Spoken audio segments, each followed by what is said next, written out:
So first of all আমি portfolio অ্যাডের জন্য আমার এই যে মেইন প্রোফাইল যেখানে আমার অল ওয়ার্ক দেখা যাচ্ছে এখানে আমি চলে যাব। সো আমি একটু পোর্টফোলিওটা অ্যাড করে ফেলতেছি।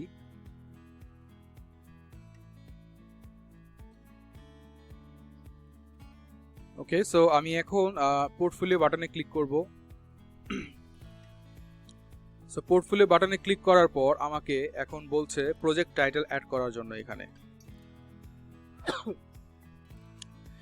সো এখানে প্রজেক্ট টাইটেলটা কিরকম হবে বলছে, ইন্টার এ ব্রিফ বা ডেসক্রিপটিভ টাইটেল। ঠিক আছে, মানে এমন একটা টাইটেল ইউজ করো যেন মানে ডেসক্রিপশন মানে বোঝা যায় যে হ্যাঁ অ্যাকচুয়ালি জিনিসটা কি।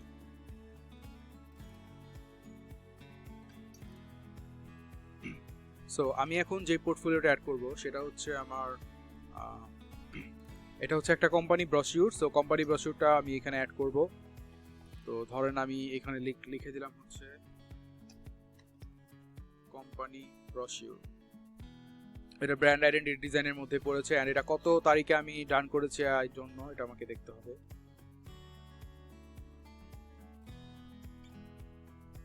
এটা হচ্ছে জুলাই 27, হ্যাঁ জুলাইয়ের 27 তারিখ। আর ক্রিয়েট করা সেপ্টেম্বর 9 তারিখ, জুলাই না এটা জুলাইতে কমপ্লিট করা। সো আমি এটা লিখে দিব হচ্ছে, ধরেন আমি জুলাইয়ের দিলাম 20 তারিখ, জুলাই হচ্ছে 7 and then হচ্ছে 2020। সো 2020 আমি দিয়ে দেন হচ্ছে আমি গো টু সিলেক্ট টেমপ্লেট দিয়ে দিলাম। তো এইখান থেকে আপনাকে দেখাবে আপনি কোন স্টাইলে চাচ্ছেন আপনার পোর্টফোলিওটা শো করুক। এইটা ছবি, ডেসক্রিপশন থাকবে, এখানে একটা ছবি, ডেসক্রিপশন, ছবি, ডেসক্রিপশন, আর এখানে ডেসক্রিপশন, ছবি, ছবি, ছবি। সো আমি বেসিক্যালি এইটা পছন্দ করি বিকজ আমার ডিজাইনটা বড় করে দেখা গেলে ক্লায়েন্ট বুঝবে আমি অ্যাকচুয়ালি কি করেছি। সো আপনাদের উপর ডিপেন্ড করে আপনারা কোনটা সিলেক্ট করবেন। আমি এটা সিলেক্ট করে দেন হচ্ছে গো টু অ্যাড ডিটেলস দিকে গেলাম। দেন গিয়ে আমি আমার যে ফাইলটা, এই ফাইলটাকে আমি এইভাবে টেনে এনে এইদিকে এনে ড্র্যাগ করে দিলাম। সো আমার ছবিটা আপলোড হয়ে গেছে। আপনি চাইলে কোনো ইউটিউবে ভিডিও যদি থেকে থাকে আপনার সেটাও আপনি লিঙ্ক করে দিতে পারেন। অ্যান্ড হচ্ছে project URL. So project URL কি? তো মনে করেন আপনার বিহেন্সের প্রজেক্ট আছে, আপনি যেমন আমার এই প্রজেক্টটা কিন্তু বিহেন্সে আছে, বাট আমি এখন লিঙ্ক দিব না কেন?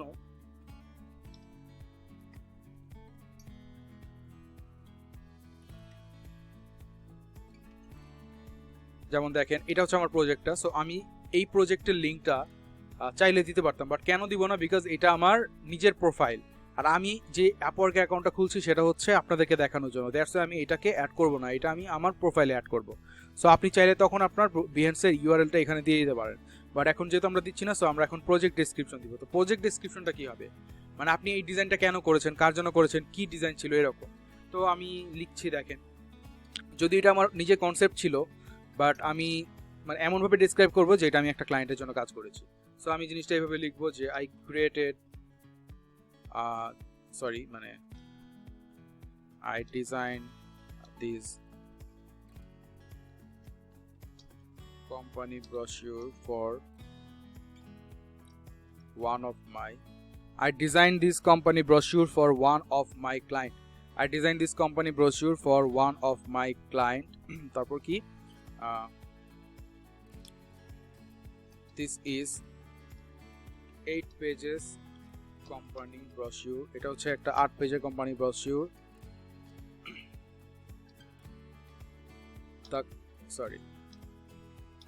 The color and the logo was provided by client.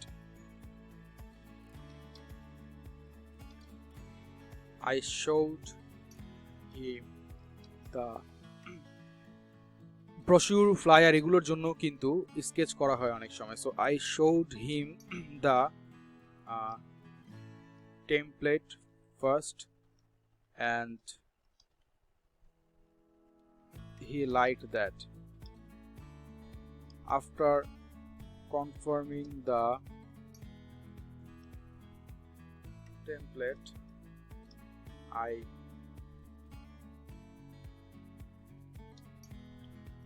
finished the design. Finally, my client was so much happy to see it. But finally my client was so much happy after getting the full design, and he gave me 5-star review with some tips. That's it. So এইভাবে করে আমি আমার project description লিখলাম। আপনি চাইলে আরো details লিখতে পারেন, যেমন আপনি এখানে লিখতে পারেন হি লাইকড ইট, দেন হচ্ছে আপনি এখানে লিখতে পারেন I used Adobe InDesign to complete this design. আমি এই ডিজাইনটা শেষ করার জন্য Adobe InDesign ইউজ করেছিলাম। সেইভাবে করে আপনি সফটওয়্যারের নামও লিখতে পারেন। সো এটা একটা কিওয়ার্ড হিসেবে তখন আপনার প্রোফাইলে কাজ করবে। ওকে, সো প্রজেক্ট ডেসক্রিপশন ডান, দেন হচ্ছে গো টু প্রিভিউ, আপনাকে প্রিভিউ করতে বলছে। সো এইভাবে থাকবে জিনিসটা, এন্ড এইভাবে ডেসক্রিপশন থাকবে। February 01, what is this?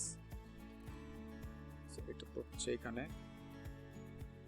আচ্ছা এটা সম্ভবত বাই ডিফল্ট ওদের এখানে শো করতেছে, বিকজ এটা আমাদের চেঞ্জ করার কোনো ওয়ে নাই, হয়তো বা ওদের বাগও হতে পারে এটা। সো ওরা হয়তো ফিক্স করে ফেলবে, বিকজ দেখেন এটা আসলে ওদের বাগ। আইকন থাকার কথা সেন্টারে, বাট এটা উপরে উঠে গেছে, হয়তো আপওয়ার্কে কাজ করছে, দ্যাটস শো করতেছে। তো যাই হোক, তো যখন আপনি দেখবেন যে আপনার সকল মানে পোর্টফোলিও আপলোড করার প্রসেসটা ডান হয়ে গেছে, তখন আপনি এখান থেকে পাবলিশ দিবেন। পাবলিশ দিলে আপনার তখন পোর্টফোলিওটা কি হবে, আপলোড হয়ে যাবে। সো দেখ এখন আপনার প্রোফাইলে গেলে আপনি এই পোর্টফোলিওটা দেখতে পারবেন। তো ধরেন আপনি আরেকটা পোর্টফোলিও আপলোড দিলেন, ধরেন এটা লিখলাম হচ্ছে আপনার, মনে করেন এইটা, এখানে এটাও লিখবেন হচ্ছে আপনার, এটা কি ছিল জানি, এটাও কোম্পানি ব্রোশিওর ছিল, এটা ডিজিটাল মার্কেটিং ব্রোশিওর লিখবো, ঠিক আছে। এটা হচ্ছে digital marketing brochure, digital marketing brochure এইটা হবে। ধরেন এটাও দিলাম হচ্ছে আপনার জুন মাসের ধরেন 16 তারিখ দিয়ে দিলাম। So go to select template, same আমি এটা সিলেক্ট করলাম, গো টু অ্যাড ডিটেলস। তো এই ছবিটা আমি এখানে আপলোড করে দিলাম। এখানে ডেলিভারেবলস এর মধ্যে আবার আমাকে সিলেক্ট করতে হবে। সো ডেলিভারেবলস এর মধ্যে এটা কি হবে, এটা হচ্ছে brand packaging, print marketing materials, এটা ডেফিনেটলি প্রিন্ট মার্কেটিং ম্যাটেরিয়ালস। এটা হচ্ছে আপনার ব্র্যান্ড পজিশনিং এর মধ্যে পড়ে, এটা সোশ্যাল মিডিয়া ম্যানেজমেন্টের মধ্যে পড়ে না, বাট ব্র্যান্ড গাইডলাইন্স এর মধ্যে পড়ে, ঠিক আছে। তো প্রজেক্ট ইউআরএল থাকলে দিয়ে দিবেন, সেম ভাবে এখানে প্রজেক্ট ডেসক্রিপশন লিখবেন। সো আমি প্রজেক্ট ডেসক্রিপশন আর লিখলাম না এখানে, লিখে আমি গো টু প্রিভিউ থেকে প্রজেক্ট ডেসক্রিপশন কিছু হলেও লিখতে হবে, সরি। তো I design this for one of my client and it was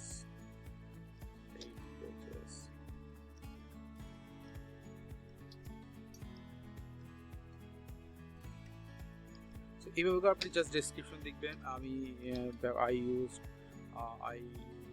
Adobe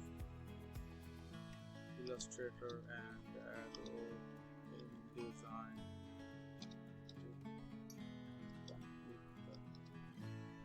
project. That's it. So আমি এইভাবে করে লিখলাম, লিখে দেন হচ্ছে গো টু প্রিভিউতে দিবেন। আপনার মনে করেন প্রিভিউ করা ডান, আপনি পাবলিশ করে দেন। সো আপনার এই ফাইলটা পাবলিশ হয়ে গেল। এখানে জুন 6, ও আচ্ছা, তার মানে মনে হয় আমরা ভুলে ফেব্রুয়ারি সিলেক্ট করে ফেলছিলাম, এই কারণে প্রবলেম হয়েছে। তো দেখেন এই যে আপনার যে অল ওয়ার্ক প্রোফাইল, এই অল ওয়ার্ক প্রোফাইলে আপনার এই দুইটা পোর্টফোলিও শো করতেছে, অ্যান্ড এইখানে ব্র্যান্ড আইডেন্টিটি ডিজাইনটা এখন ড্রাফট মোডে আছে। সো আপনি যখন এটাতে পাবলিশ বাটন ক্লিক করবেন, সো তখন এটা কি হবে, পাবলিশ হয়ে যাবে। সো দেখেন আপনার এখন প্রোফাইলটা কি পাবলিশ হয়ে গেছে। আর এই ওয়াল ওয়ার্কের মধ্যে আমার দুইটা ফাইল দেখাচ্ছে, আর ব্র্যান্ড আইডেন্টিটি ডিজাইনের মধ্যেও আমার দুইটা ফাইল দেখাচ্ছে। এখন আমি চাচ্ছি যে ব্র্যান্ড আইডেন্টিটি ডিজাইনের মধ্যে আমি একটা ফাইল রিমুভ করে দিব, অথবা আপনি চাচ্ছেন যে এই দুইটা ফাইলকে ওলট পালট করবেন, মানে এটাকে ফার্স্টে আনবেন। তখন আপনি এই রিঅর্ডার বাটনটা ক্লিক করে আপনি এটাকে টেনে উপরে নিয়ে, সরি, এই যে এই বাটনে ক্লিক করলে এটা তখন এই যে দেখেন, সরি, হ্যাঁ, ফার্স্টের স্টেপটাই ঠিক ছিল। সো আপনি ক্লিক করে এগুলো তখন নিচে নিয়ে আসতে পারবেন। সো এইভাবে করে রেখে দেন আপনি সেভ করে দিলে তখন ও রিঅর্ডার হয়ে যাবে। এখন আপনি যাচ্ছেন এডিট করে দিবেন। সো আপনি এটাকে মানে সিলেক্ট অফ করে দিলেন, দেন হচ্ছে আপডেট পোর্টফোলিও দিলেন। তো দেখেন এখন আপনার ব্র্যান্ড আইডেন্টিটি ডিজাইনে এসে আপনার একটা পোর্টফোলিও রইল। তো আপনার অল ওয়ার্কে গিয়ে থাকতেছে কি দুইটা পোর্টফোলিও, আর ব্র্যান্ড আইডেন্টিটি ডিজাইনে এসে একটা পোর্টফোলিও থাকলো। সো এইটা হচ্ছে প্রসেস। সো আপনি এইভাবে করে পোর্টফোলিও, মনে করেন আপনার অল ওয়ার্কের মধ্যে সব ধরনের পোর্টফোলিও থাকবে, আর আপনার ধরেন স্পেশালাইজ প্রোফাইল আপনি একটা খুললেন ব্র্যান্ড আইডেন্টিটি ডিজাইন, আর আরেকটা খুললেন